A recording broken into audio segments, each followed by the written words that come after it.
What we've noticed is that there is more opportunity than ever before for small challenger brands in this industry. I think there's a whole mix of things that are driving that. Consumers want something different now, so the retailers are trying to cater for that by putting new differentiated brands on shelves.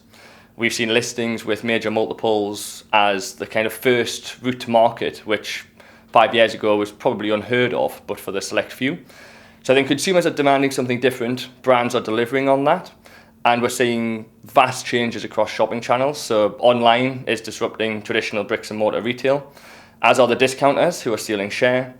So everybody's trying to do something different, and what we're hearing a lot is that challenger brands are the future of food. If we were to define a challenger brand, for us it is a founder-led entrepreneurial business, because for us we believe those businesses are the ones that have the passion, the energy, the ambition to succeed in this space. So founder-led, and that means shareholder structure should be very much founder owning the majority of the business. And for us, Challenger goes up to around about the £15 million mark. So we work with businesses from pre-revenue, from concept, right through to kind of what we would call a scale-up, getting into those types of figures per year. And I think what we're seeing is that increasingly there's a winning formula in small business, and that's the passion, the energy, ambition that these businesses bring to the table. They can move so quickly, they're so agile, they can innovate in 3 months something that might take a bigger brand 3 years. There's no red tape, which allows them to make decisions on an almost daily basis that are influential to the shape of their brand and their business.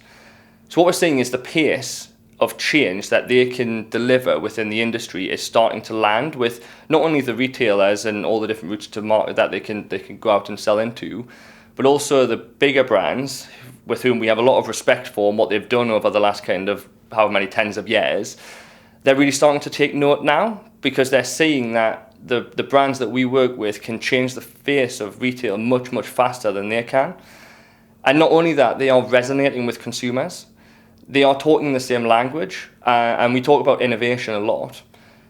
Innovation for me is about driving real value back into the lifestyle of a consumer, adding value back into their lifestyle. And because quite often the brands we work with are innovating based on a genuine need, something quite often the founder of that business has identified themselves when they've been shopping, there's a very different approach to innovation. There's a real authenticity to it.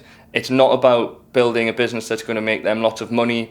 It's not about plugging a gap in declining sales. It's about this is something that the market needs. That's a very different mentality to the bigger brands within our industry. So what does the future of food look like to me? I think it's something that's been debated globally at this point in time, and nobody's quite figured out the ideal model. The retailers are all trying to figure out what they should have on shelf. The big corporate consumer businesses are all trying to come up with these new models. None of them have really succeeded to date. I think what we are seeing is that there is more of a focus on the small business. And I guess what we've gone out to do is we've gone out to create an equal and fair playing field for those small businesses to be able to challenge their big brand counterparts. If we give them that platform for success, then what I hope to see is not the 5 hero brands that we've seen make it to kind of the big time in the last 5 years, but 25 to 50 in the next 5.